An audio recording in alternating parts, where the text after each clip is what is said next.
I'm Wanda Apache, and I'm one of the curriculum specialists. I'm located in southern Minnesota. I live on a farm with my husband Chuck in Welcome, Minnesota, which is actually located right along I-90. We raise hogs, corn, and soybeans. So I hope you have found our sessions valuable and yet educational. I'm really excited about today's session.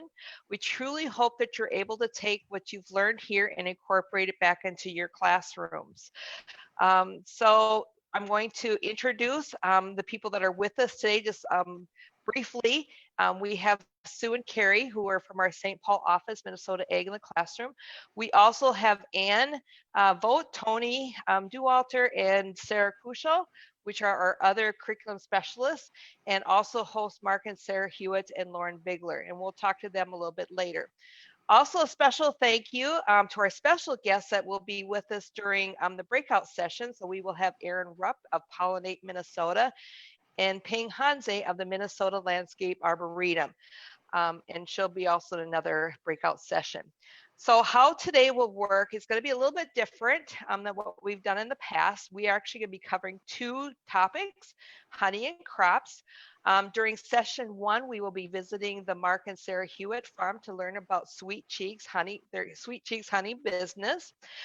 Session two, we will be visiting Brian and Lauren Bigler with their crop farm, where Lauren will be sharing their conservation and technology practices. So I'm really excited about these topics. I'm going to be honest with you. I really wanted to learn more about bees and pollinators and honey. So I'm excited to learn that from Mark and Sarah. I also think it'll be really interesting for all of us to learn about some of the new technology and conservation practices corn and soybeans farmers are using. So we will be here on Facebook Live from now until 9:50. At that point, we will take a 10-minute break. And then at 10 o'clock, we will all come back using our Zoom link. At that point, we'll have a little more information, excuse me, with Ag in the Classroom. I do believe we will have someone from Minnesota Department of Ag speaking to us, and then we will break out into our sessions at that time. So this is how the first session is going to work. So first, we will start with Mark and Sarah Hewitt. They're going to talk a little bit about themselves, how they got started in their business. Then they will share their video where they will narrate it. At that point, when they're finished, I will take a couple of questions. We will then move on to Lauren Bigler. She will do the same thing, share information about her farm with her video, answer a couple questions. And then at that time, I will bring all three hosts back, and we will have a Q&A panel where we can just, you can ask your questions, and we'll have all three available. So make sure that any questions that you have, please put them in the comment section on your Facebook Live page, and we'll try to get to as many as we can. Okay, so with that, I think I'm going to go ahead and turn it over to Mark and Sarah Hewitt. Again, they'll start by telling a little bit about themselves, why they're in the bee business, how they got started, and then we'll start the video. So we'll hop on our virtual bus and we'll head to Kilkenny, Minnesota. Okay, so Mark and Sarah, you can take it from there. Well, hello, everyone. Hopefully you can hear us okay. We are actually broadcasting from our camper.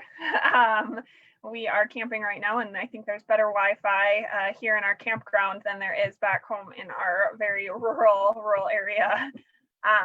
So a little bit about us. We got started with bees in 2014, and we started with 2 hives, and we've steadily grown from there.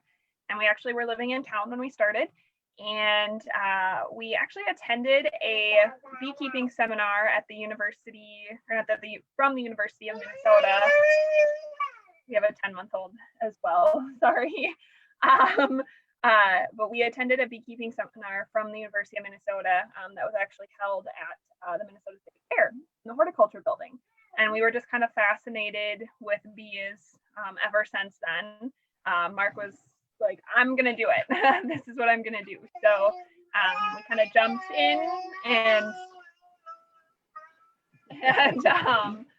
we jumped in and started with our bees and have kind of loved every minute of it since then. So I guess we can get started with the video.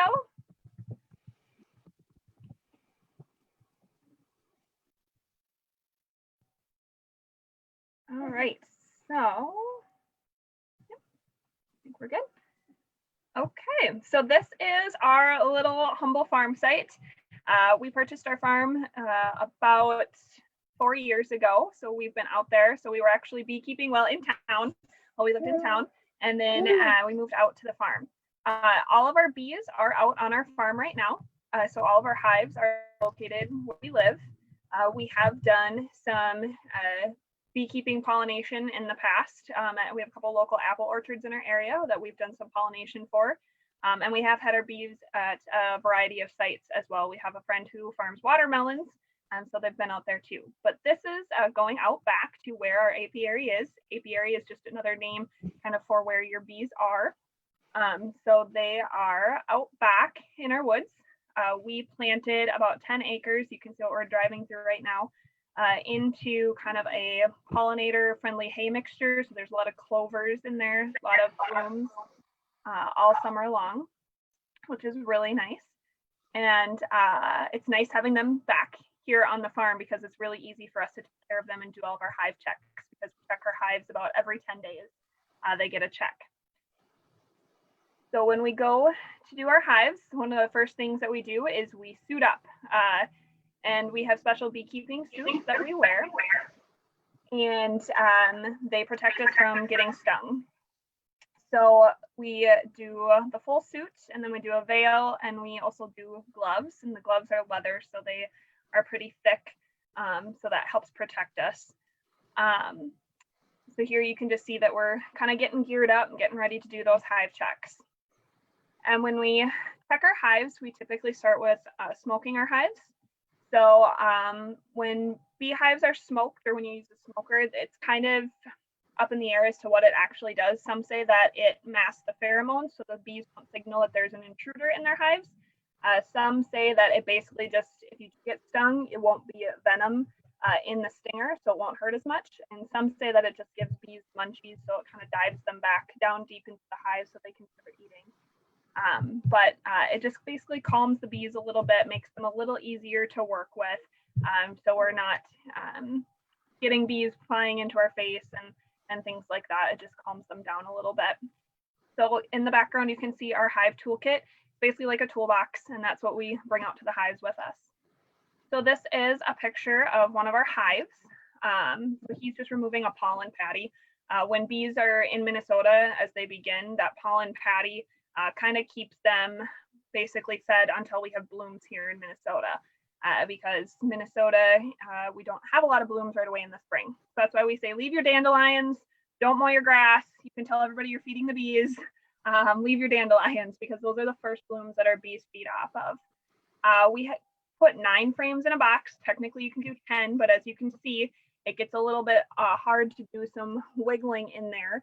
So we do 9 frames because it gives us a little more room to move those frames around because they do get very sticky. Honey is obviously sticky, so they get really stuck in there and they really build that comb out.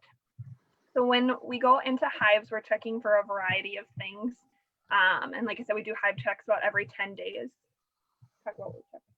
And when we do those hive checks, we're checking for any diseases. Mark, you're hard to hear. Where's the microphone on this thing? Oh, okay.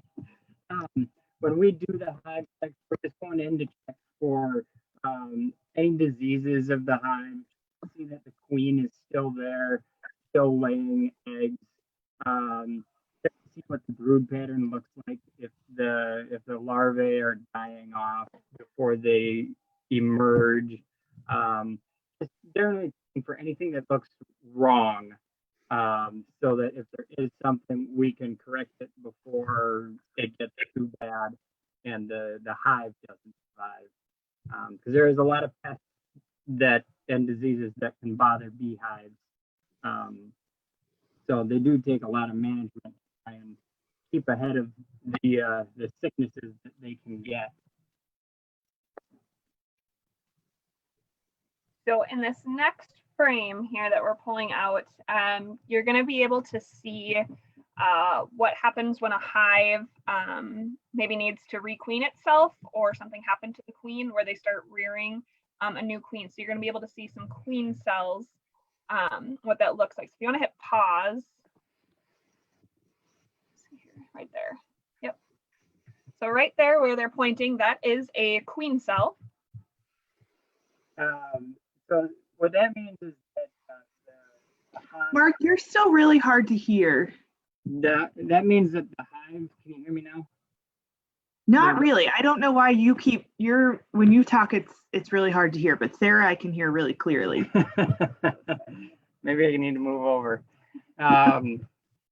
So the queen cell just means that the hive decided that it needed a new leader.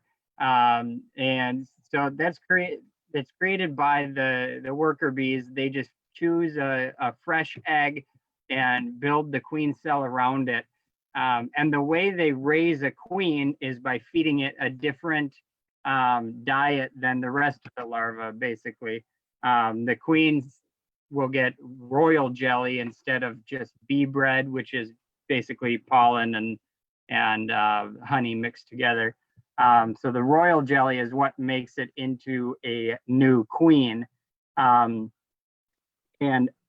around the queen cell there, if you look on the left side of the screen, the cappings kind of look flat, and kind of on the right side of the queen cell, they're all rounded and kind of look like the nose of a bullet or something.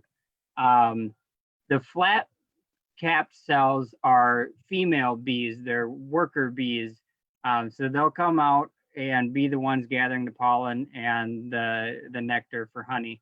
The ones on the right side that look kind of bullet nosed, those are the male bees or drones. And they'll come out, and their only purpose in life is to mate with another queen and then die. And they die off, the drones die off every winter.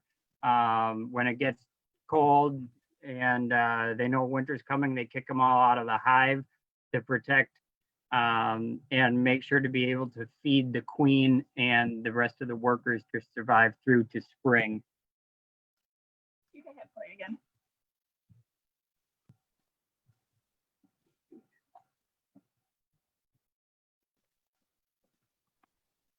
You ready for me to keep playing? Yep. Okay.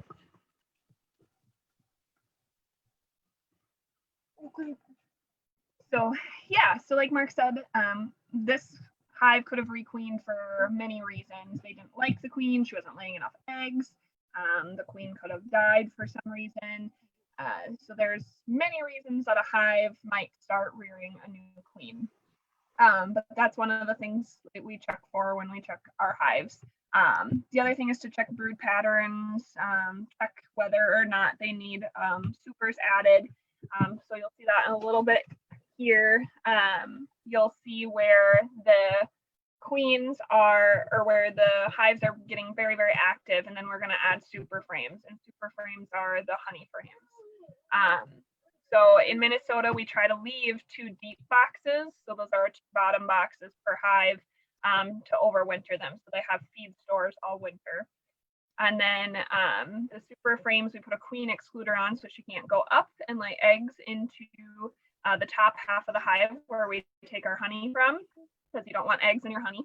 And then that's where we extract all of our honey from, is from those top boxes. So throughout the summer, we keep adding those boxes on, and sometimes if we have a very strong hive, we'll actually do kind of a midsummer flow where we'll take some of the honey during the middle of the summer rather than waiting until our fall flow, which is what we usually do, is do a fall extraction every year. But yep, we're just checking for a variety of things every time we go out to that hive. There are supplements that you can give your bees. So we do a little bit of like winter feeding, where they get a supplement going into the winter. And then there's different things like probiotics that you can give them just to help their tummies and ensure that they're feeding well and things like that. So and here too, you can see one of the little bees, the little bit of yellow.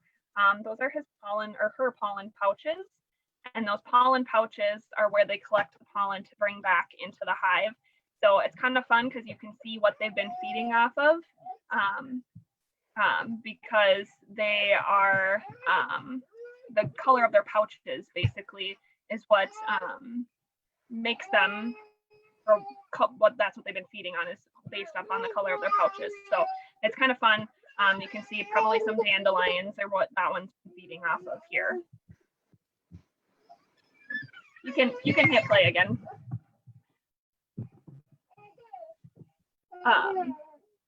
But yeah, we, like I said, we perform hive checks about every 10 days. So we are always kind of just making sure that they are well taken care of. So we're removing a feeder box. That's what's on top there. So we typically feed with some sugar water in the spring, as well as those pollen patties. So this hive has been very, very strong from the beginning. As you can see, we have to add a box on. You'll see all that shiny gold is honey. So they've been very, very busy where they are already like laying up on, or they're already building comb up on top of the box as well. So we're going to add another box to this hive because of that, because they have been so busy. And then this is the extraction part. So as we add boxes and we get more honey, then we do the extraction piece. And those are those honey frames, or the super frames. And those go into the extractor, and it uses the centrifuge system. So they get uncapped, and then the honey basically gets spun out with that centrifuge, and then it just drips down into the bottom. And depending on the size of your frames, you can do a double or a single in here. So right now we just have single frames in here, but it is set up where you can do double, so you can do them side by side if you have smaller frames. But we use an electric extractor. There are hand crank extractors, but when we did it, we actually got a grant from the Minnesota Department of Agriculture to buy a lot of our extracting equipment. So we use that to buy this. And I honestly, I don't think I could do a crank extractor. That would be a lot of work. So we use an electric extractor. But this is where it just flows out of. It's the valve. And then we go through a small screen. So here you can actually see it in action, actually spinning. It does go through a small screen to screen out any bee parts, anything extra comb, things like that. And it goes into a food grade pail, and then we bottle from the pail. And we bottle in a variety of sizes, 2 pound, 1 pound. We have some people that buy bulk honey from us. We do small gift jars. There you can see it coming out of that valve. And yeah, that's kind of what we do. And then you can see the screen there. But yep, we bottle in a variety of sizes.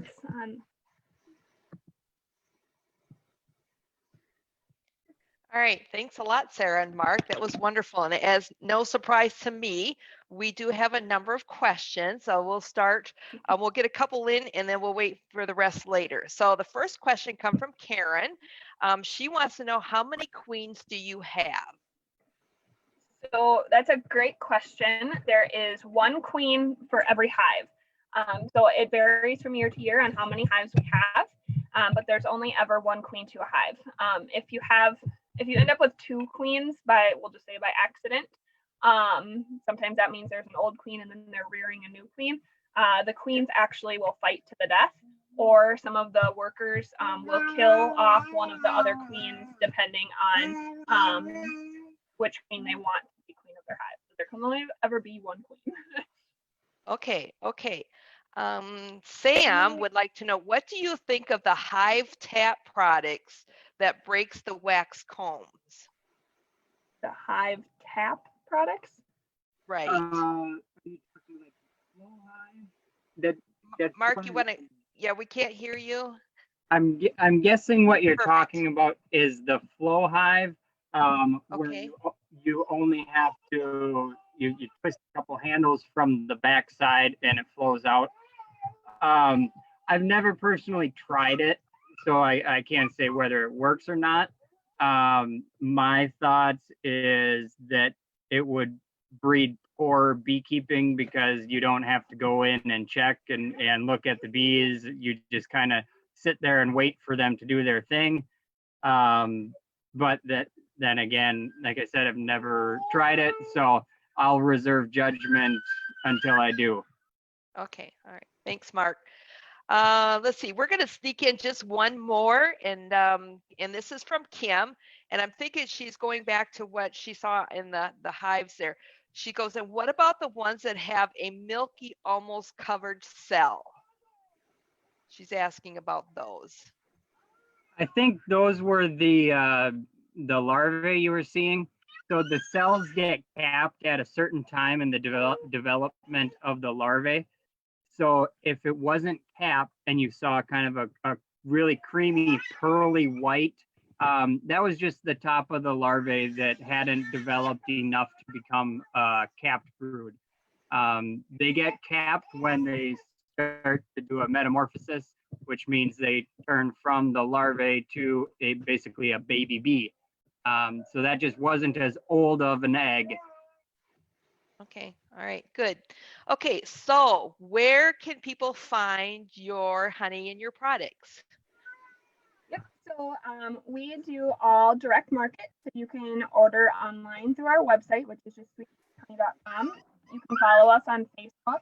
So if you search Sweet Peach Honey MN for Minnesota, you will find us as well, and you can just direct message us. We do ship to anywhere in the continental U.S. We can't do Alaska or Hawaii, but we do ship as well, or we do meetups, and we always tell people that they're welcome to come to our farm and visit us and just learn a little more and pick up their honey as well.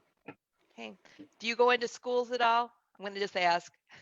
Yeah, we do. We actually, we have an observation hive. So our observation hive is really neat because we can bring, just kind of like what you guys saw in the video, we can bring the frames in an observation hive so people can see all the bees working up close. So it's kind of a really neat experiment. We've done quite a few like school-age childcare presentations as well, and we'll bring in the bee suits and everything, and the kids love to try on the veils and see that. And then we'll bring, it's very texture based too, which I think is really nice for kids because they can feel the comb and they can feel what some of our frames feel like and things like that. And we've done taste testing as well with different varieties of honey, because depending on what the bees feed on, your honey tastes different. So we've done a variety of presentations as well, but that observation beehive I think is just so neat because people love seeing it up close. Okay, all right. Thanks a lot, Mark and Sarah. Appreciate that. So I think we're going to move on to Lauren. So we'll just all hop on our virtual bus and we're going to go to Lake Wilson, Minnesota, and I'm going to introduce Lauren Bigler. Morning. Hi, Lauren. Hello. So I think, yep. So again, Lauren and her husband, Brian, have a crop farm in Lake Wilson, Minnesota. And I think we're going to go ahead and start her video right away because that'll give a little bit of her time to introduce her to herself and her family and her farm. So take it away, Lauren. Thank you. I think like Sarah, this should be our advertisement for rural broadband because I am at my mother-in-law's in town too. Because when we practiced, our internet here is way more reliable than what I can get at the farm. So I am at my mother-in-law's in town. But good morning, I guess. Like Wanda said, my name is Lauren Bigler. There's a picture of our family, my husband, Brian, and my, just family. My daughter, Elena, is in the Navy dress. She is almost 12, going into 6th grade. Aubrey is in the purple. She is 10, going into 5th grade. And the mischievous little guy on the side is Wesley, and he just turned 9, and he's going into 3rd grade. So like Wanda said, we live in Southwest Minnesota. We live just south of Marshall, about 30 miles. So we're clear in the corner. We farm corn and soybeans. Primarily, we've dabbled in a few other crops here and there, seeing if we can add a little diversity, but mostly corn and soybeans. We also do custom work for other farmers. So if other farmers would hire us to do, we've done about everything from planting to spraying, harvesting, and then also different tillage work. So we transitioned our farm about 8-9 years ago for a number of different reasons to conservation tillage. So farmers hire us to do that also. And here's our farm. So this is actually Brian's family farm. I grew up on my family farm in Iowa. This is where his mom grew up. So it's been in the family since the late 1800s, I think. So well over probably 130 years. I think he's a 4th generation. You can see we just have a number of different buildings. There's some bins buildings of all different ages, kind of the history of the farm. You know, different buildings got built at different times as that was allowed to or able to happen. There's a semi with a grain trailer, and then some more of our bins set up. So here are our bins. So corn and soybeans, obviously we harvest in the fall. Soybeans are usually pretty easy to harvest, or they're usually can go right in the bin in the fall.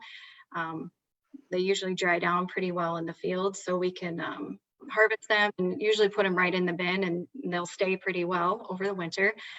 Corn sometimes, just depending on the year, usually is not quite dry enough. So we harvest it, put it in one of the grain trailers, semis, bring it to the farm. This is called our wet holding bin that you're looking at right there. And we put it in there. And then the system is set up to automatically auger corn from there into this, which is our corn dryer. And it's like I said, it's all done automatically. It's kind of run by a little computer. So I'll put it in there, and it uses propane or LP to heat it and dry it down to a certain percentage. And then, if you want to pause quick, Carrie, sorry. Or even scoot back a few seconds so they can see that. Dries it down to a certain percentage, and then it will move it over into some of the other bins you see for us to be able to store it all winter. And the reason we do that is mostly to be able to sell it at a price that's hopefully better. That's a whole other issue. We have so many topics to cover in this 15 or so minutes that I don't want to go too deep, but it's basically a supply and demand thing. And we hope that, we can store it over the winter. We harvest in the fall, get it to where it can be stored safely without. That's why moisture is really important, so it doesn't get moldy and it doesn't get hot or become kind of a problem in the bin. So we store it, and then a lot of the times we will take it out of the bin, put it into trucks, and take it to town.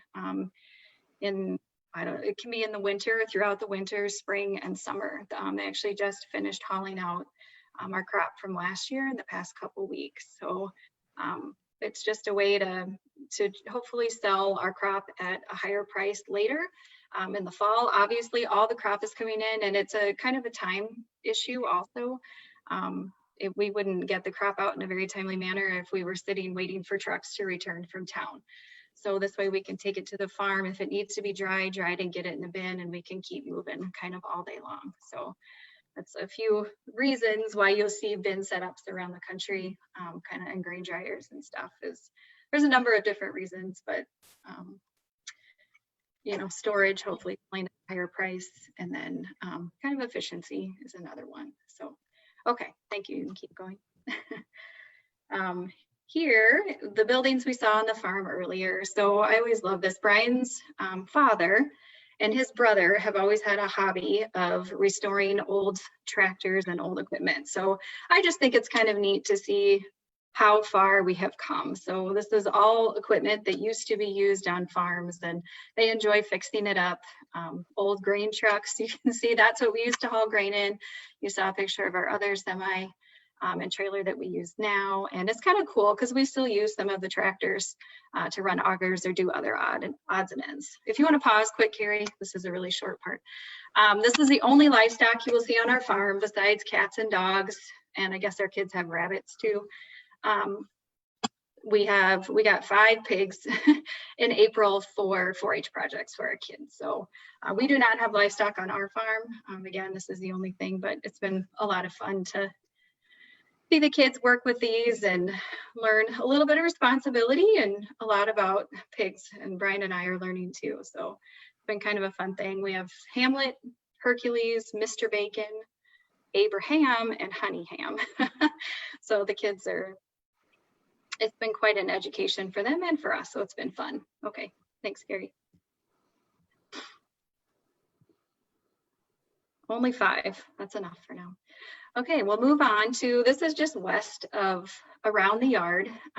This is one of our soybean fields this year. This field is in soybeans. And if you see, our fields maybe look a little bit different than some you see driving through the countryside. The brown, the dead plants you see there is our cover crops. So this was planted last fall, and they grew all winter. or all fall, and then kind of went dormant on the winter, and then this spring they grew. So when we planted these soybeans, you can see that cover crop was lush and green and probably waist high. So our planter has special parts on it that help cut through the soil and the cover crops and leave us a nice bed. It's amazing how the soybeans can grow through. So when we plant, then we spray to terminate the cover crops. Carrie, if you want to pause for a second. The cover crops actually give us a really nice, they help us with weed suppression. So when it dies and it mats down like that, it helps suppress weeds. And also as that, the cover crops provide a lot of, as they decay, a lot of good organic matter for the crops that are growing and they just kind of keep building year over year. So provide a lot of good nutrients and organic matter for future every year. They just provide lots of good nutrients for growing crops. So, okay, thank you. And here you'll see they'll go over to the other side of our yard, one of our cornfields. So this was back, I can't remember when you were out, June, beginning of June. The crops, this corn is now well over our head, tasseled, it's pollinating right now. So it's amazing how fast it grows. But we do grow genetically modified corn and non-GMO corn. It does give us that technology, gives us a lot of really nice advantages as far as being able to control pests, being able to control weeds. On this day, you can see Brian was applying side dressing nitrogen, and I can get back to that in a minute. But here we're going back. This was still, again, the bean field. We use cover crops for, like I said, many different reasons. For weed suppression, we use it, mostly we like to use it for erosion control. So Carrie, if you want to pause quick. Where we live, and it's not a lot different about anywhere in the Midwest, we are very, very windy. So we love to have that cover crop that that you see is dead now, but in the fall after we harvest, that cover crop is usually, you know, a decent height, and it stays there all winter. So it protects our soils from wind erosion, especially in the summer, and then also from water erosion. So those are two big benefits that we really love it for. We always like to have, if we can, have a growing root of some plant, whether it is corn and soybeans or a cover crop in most of our fields, if we can.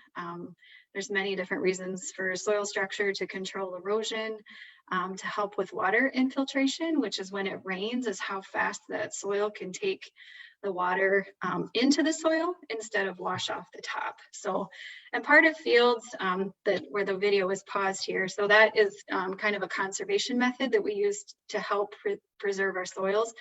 And this is another one. So every field has spots in it where if we get, you know, a large amount of rain at once, every field has high spots and low spots, that topography to it, where water will pool in the same place, or if we get too much at once and it runs, it will generally find the same places to go to.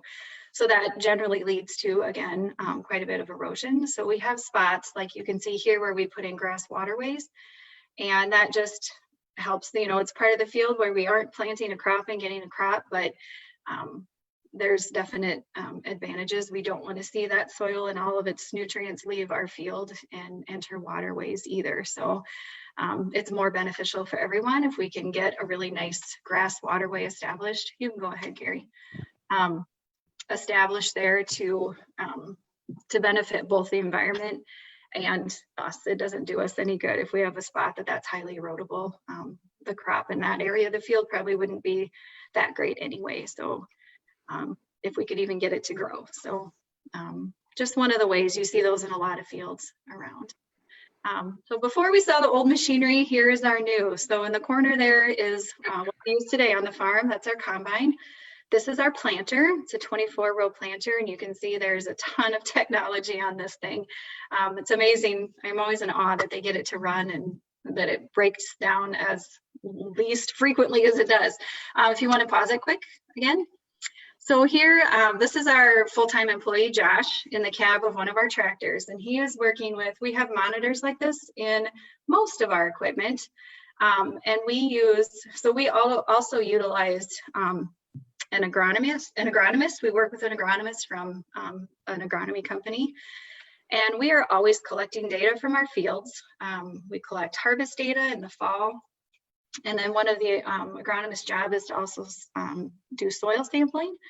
So we have a lot of data about our fields, about our soils. Soil sampling, basically they drive across the field on a ATV or four-wheeler, and they take a core, they stick a little, almost looks like a little pipe down in the soil, and they take a core of the soil, and I always liken it to when we get blood work. So it's like a complete workup for your soil. Gives us the nutrients that are in the soil and what amounts, what kind of organic matter we have, a whole host of different information. So our agronomist will take that, so we have that information for all of our fields that we have across the entire field.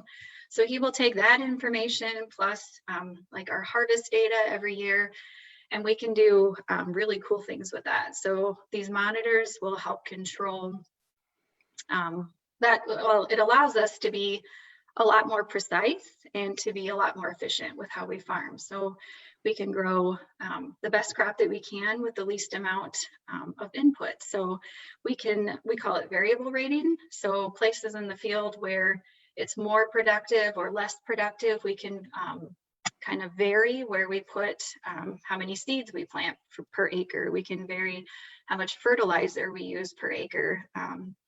And there's times we can even use this kind of technology with our sprayer. We can have the sprayer shut off in parts of our field.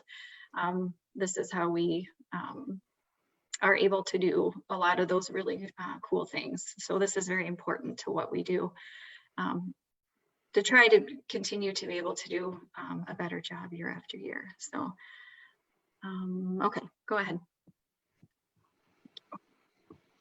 So he's just setting up some information. It's all kind of run. You can see the USB drive kind of sticking off to the right side behind his hand there.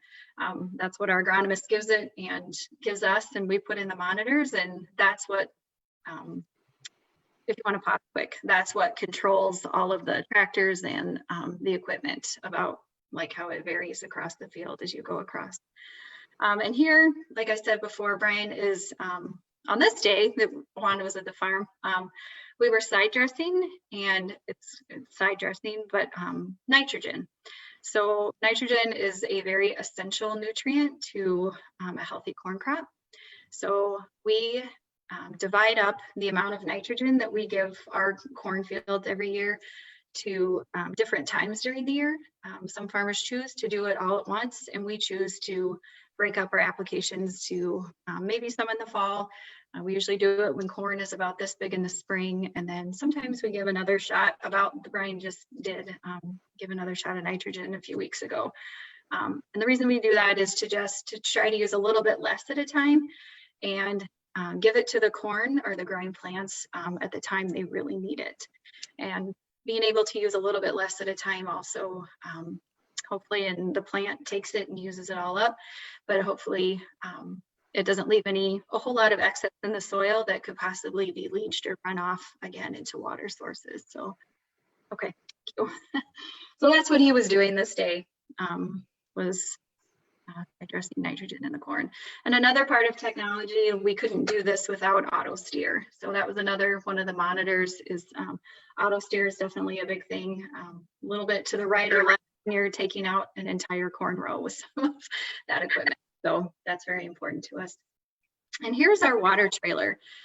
This is what we use when we go spray. I know pesticides is another hot topic. Carrie, if you want to pause, the ball field comes up there. So this is our water trailer we take. The big black tank on the front and the back here that you saw contain water. So a lot of times you hear farmers talk about, or you hear about acres, and sometimes that's kind of an abstract term if you don't work with it or use it or know what it is. So the example there, an acre is about equivalent to the size of a football field. So I would say, you know, in the Midwest where it's kind of nice and flat, a field generally is around, I would say, 80 to 100 acres, some bigger, some smaller, depending on where you are. But if you think about 80 of those football fields side by side, is kind of what, and sometimes that's usually with our sprayer, we can cover 80, depending on what we're spraying, 80 to 100 acres with one fill of our sprayer. And most of what you see coming out of that tank is water. That's why we have those huge black tanks, because we go through a lot of water. Excuse me, if you want to go ahead, Carrie. The chemical we use, depending on what it is, again, we like to say it takes about as much chemical as like a can of pop or a latte, we say, to cover that entire acre. If you want to pause it again, Carrie. So again, most of what you see, if you think about spreading a can of pop or a cup of coffee over an entire acre, it would be a pretty small amount. And this is, you know, again, during the year, depending on if we're controlling insects or weeds or what it is, we use different products. But this could be, you know, the amount of chemical we use on an entire field. So if we fill, and maybe probably not even all that, a jug or two each time they fill, but it would be the, you know, entire field that could cover. And I think that's, again, where technology comes into play when we talk about spraying. When you see, like I said, most of what you see coming out of the sprayer is water. So, and we have a lot of ability. We can add things in with the water and the chemical when we mix it and put it in the tank, that can help prevent drifting. If it was a little bit breezier that day that they spray, you know, there's things that we can add to the water that help the spray go exactly where it's supposed to go and stay there. Sprayers are really advanced now, lots of technology there too, where the type of tips we use, whether it's more of a mist or a bigger droplet, the ability we have to fine tune that is really cool and pretty amazing, and just helps us do a better job of doing what we're supposed to do with those and taking care of our field. So go ahead. I think that's about, oh no, sorry. What I did talk about earlier too was conservation. So we have, like I said, 8 or 9 years ago, we did transition our farm to more conservation tillage, which means we do not go and till up our entire field. In fact, a lot of our bean fields every year are no tillage. There's no till. We don't do any. This is our strip till bar. So again, instead of tilling the entire field, that machine will go through and just till up a little. It's about a 4 to 8 inch strip, and that's all. So it prepares, and that's where we will plant the seed into, usually corn, the following year. So that was a lot. Sorry, we went from A to Z. There was so much to cover. That was awesome, Lauren. I didn't feel like I could get too in depth with anything, but it just gives you kind of a good idea of corn and soybeans. If I could say one quick thing, thank you to all of you teachers. I have 3 kids, and I cannot say thank you enough. And I know, as a parent, and I'm a school board member, I appreciate you, and I want you to know that we are all as anxious as you are to find out how the school year is going to go this fall. So I just pray you all stay healthy, and thank you for everything you do. Okay, sorry. I completely agree. Okay, so Lauren, I have a number of questions. I'm going to ask you a couple of them, and then I'm going to bring back Mark and Sarah, and then we'll just finish out the remainder of time, which is not a lot, to answer the rest, or as many questions as we can. Okay, so the first question that I got was from Karen. She says, do you store your grain at other facilities, or are you primarily on your own farm? Well, the bins that we had there, we do have some bins at other sites, but it would all be bins that we own. We do have another farm site that we used to live at. That's my father-in-law's now, where we have some bins, but it is, yeah, mostly ours. Farmers do have the option of hauling to town sometimes to store, and you pay storage to like an elevator, but everybody is kind of different, and sometimes it just depends on the year. We've done that also, so, but mostly. All right. Okay, Sam would like to know, do you use the futures as far as when you price your crops? Absolutely. So that's what storage would be for. You can sell cash in the future. That's a whole marketing as a whole. I don't know how many hours we could do on marketing, and it's probably one of the most vital pieces to a farm operation, quite honestly. And it's very abstract. I actually worked for Cargill buying grain for a couple years, And unless you work in it, it is awful confusing. And we actually we pay somebody to help us market grain. That whole situation has become its own animal. It used to be commodity prices stayed very steady year after year. They would maybe fluctuate a few cents, and that's not the case anymore. So it's a huge piece of the puzzle. But yes, we absolutely utilize hedges for future prices. Okay. All right, good. Okay, I'm going to ask Sarah and Mark to come back on. And then I've got one more question here for you, Lauren. What crop do you seed as your cover crop? It depends on what we want to do. So different cover crop mixes have different goals. I would say generally most of the time we use ryegrass, but there are times if we want the ability to say fix more nutrients, nitrogen or something in the soil, we could use something that has a little more legumes in it. We work with a company that we can make our own custom cover crop mixes, or they have some. I would say generally we use a lot of ryegrass, but it can be clover, rapeseed, mustard. I mean, there's just a whole list of mixes we can make that we can customize if we have a specific goal in mind we want for a field. Okay.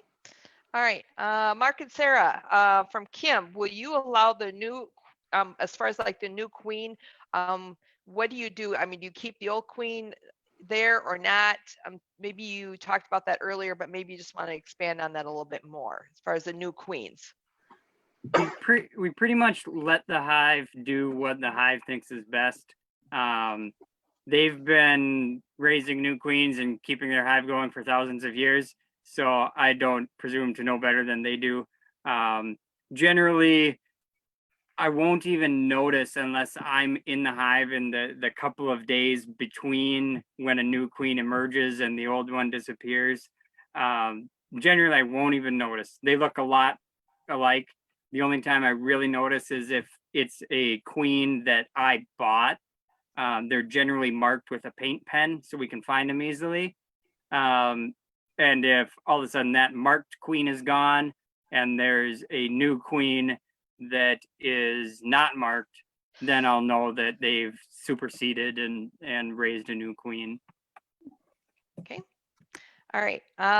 Lauren, from Karen, do you rotate your crops? Yes, we generally will every year rotate between corn and soybeans. Again, where you saw Brian side dressing nitrogen there, like soybeans fix nitrogen, which is obviously an essential nutrient for corn, very well into the soil. So rotating crops helps with nutrient management and avoiding problems with insects and pests and those sorts of things, because corn and soybeans have different pests and management issues to them. So it's beneficial to rotate every year. Okay. All right. Good. Mark and Sarah, I think you alluded to this a little bit earlier too, but maybe you could talk just a little bit more about it. How much can you really control the taste of the honey? Are there some things that you can do to change the taste of the honey? Yeah, so hive location is probably the number one way you can control the taste of honey. So you'll see honey advertised as like cranberry bog honey or basswood or buckwheat honey or all these different flavors. And that's usually because they collect the honey right after those blossoms have finished. So you'll notice difference in clarity, difference in color, difference in flavor. Our honey is typically just marketed as a straight like wildflower honey, just because we don't do like collection of flows after certain blooms. But that's basically how you would do it. When we do some of the pollination for some of the apple orchards, we've noticed that the honey has a very, very different like sweet flavor, and it actually will crystallize faster. And that's just because the sugar content in the honey from those apple blossoms typically is a lot higher than some of the flavor or some of the sugar content in a normal flower. So those apple blossom honey will actually crystallize faster, is a little bit sweeter. So it's very interesting. Our favorite honey is actually from Hawaii, and it literally like it tastes like you're eating a flower. It's so crazy tasting. So I encourage you to try different honeys, like wherever you're at. Like usually you can get little jars, and just notice all the different flavors because it's really fun. Hey, thank you. Okay, I know we're getting close to our end time here, but I have one last question to ask Lauren, and it really should be a yes or no question answer, and then we'll go on our break. So, have you used less herbicide over the years because of cover cropping, Lauren? Yes. Okay, see, I said it was going to be a one word answer, right? I could Okay. say more, but I'll leave it at that. Okay, so that's a good thing, right? So, Yeah. that's great. okay. Again, I would love to thank Lauren, Mark, and Sarah for sharing their information this morning. It was very informative. I learned a lot. Right now, I have 9:50, so we all will take a 10-minute break.